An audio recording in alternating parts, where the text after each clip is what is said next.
Aksi biadab dua gembong OPM dibayar serbuan pasukan penyerbu langit TNI, OPM Paniai Intan Jaya Ciut. Aksi kejam Jenderal OPM Intan Jaya, Paniai dan Maibrat membuat Jenderal Perang Pangdiviv II Kostrad, Maijen TNI Anton Yuliantoro mengutus pasukan tempur Bajrayuda yang berjuluk Pasukan Penyerbu Langit. Pasukan ini diutus sesuai arahan dari Panglima TNI Jenderal Agus Subianto.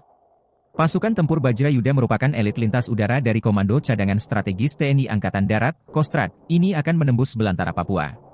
Para prajurit tempur ini memiliki kemampuan tempur di darat, udara dan laut. Ini berasal dari Brigade Infanteri, Brigif, 18 Trisula, Divisi Infanteri, Diviv, 2 Kostrad, merupakan batalion legendaris penyerbu langit Kota Dili, Yonif Para Rider 501 Bajrayuda. Dalam rilis penerangan Diviv 2 Kostrad dilansir Rabu 12 Juni 2024, pasukan tempur Bajrayuda ini dikerahkan ke Papua dalam Satuan Tugas Pengamanan Perbatasan, Satgas Pamtas, Mobile di wilayah Maibrat, Papua Barat. Sejauh ini segala persiapan dan kesiapan prajurit TNI Yonif PR501 BAI yang akan diberangkatkan menuju Papua terus dimatangkan. Panglima Diviv 2 Kostrad, Mayor Jenderal TNI Anton Yuliantoro memeriksa kondisi prajurit, peralatan tempur yang akan dibawa ke Papua nanti. Direncanakan, sebelum diterbangkan menuju bumi Cenderawasih, pasukan elit Bajrayuda menjalani latihan lanjutan.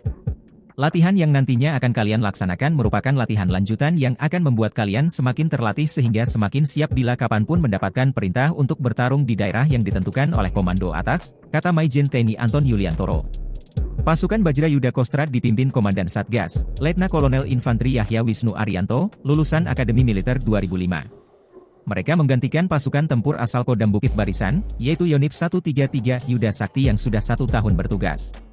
Maibrat dan Paniai bukan daerah yang aman. Merupakan zona merah, di mana OPM kerap melakukan teror. OPM Kodam 4, Sorong Raya pimpinan Manfred Vatem dan Kodam Intan Jaya Undius Kogoya kerap beraksi di kawasan tersebut. Namun, wilayah Papua bukan daerah operasi baru pasukan Yonif PR501 Bajrayuda. Terakhir kali pasukan elit ini dikerahkan untuk bertugas di Kabupaten Intan Jaya dengan dipimpin Letkol Infanteri Arfayuda. Menanggapi ini Jubir OPM Sebi Sambom akan melakukan perang gerilya dan siap melawan TNI Polri.